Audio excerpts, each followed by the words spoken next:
Good morning mga Sukilabs. Medyo na mamaos pa ako. Ito po, vegetables. I-baby ko po siya dahil salmon ang aking recipe for today. Wow, feeling ko ang dami. Ayan, ayan po. Sari-sari po siya. Meron siyang cauliflower, meron siyang broccoli, may mushroom, may zucchini, meron din po carrots. Meron din po siyang bell pepper at syempre na dahil Pilipina tayo, naglagay ako ng kamote. Hindi naman nila tawag dito, hindi naman nila pinipili, kumakain din naman sila. So ito po yung aking timpla. Ito po, maglalagay ako dito ng konting garlic na dinikdik ko. Tapos meron ako ditong fresh coriander. Maglalagay ako ng konting paminta. Konting paminta. Tapos ito naman po yung ginawa ko na coriander powder. Ilalagay ko siya dyan. And then, meron po ako ditong oregano. Ayan, naglalagay ako dyan. Meron po ako ditong rosemary leaves.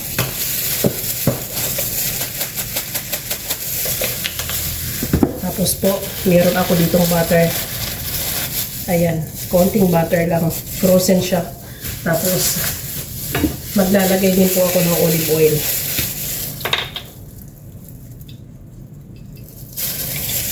Minimix ko lang po siya. At syempre, maglalagay din po ako ng asin.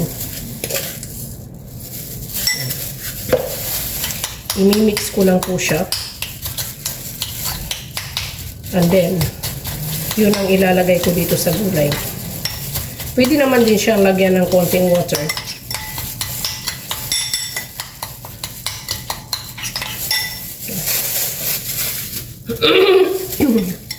Sorry. Yan po. Then, ito po yung imimix ko dito sa gulay ko. So, ito po pala mga Sukilabs.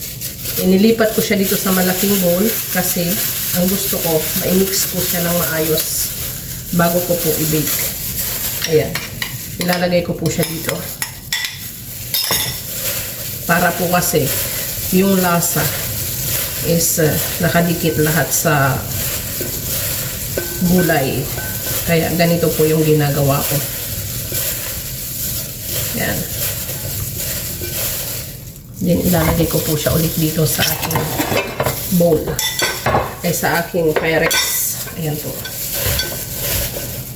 Pag ganito kasi ang ginagawa, mas masarap. Yung lasa po kasi nandyan sa gulay talaga. So, yan. Naglagay po pala ako dito ng sitaw. Kasi may binili yung aking busing na sitaw. Kaya ayan. Nilagay ko.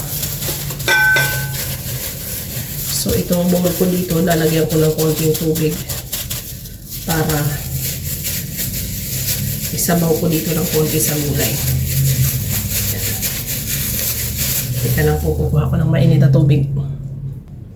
So, ito po, ito na yung tubig ko. Ganyan lang. Kasi ang gulay, kusa po nagkakatas yan. Yan po siya. And then,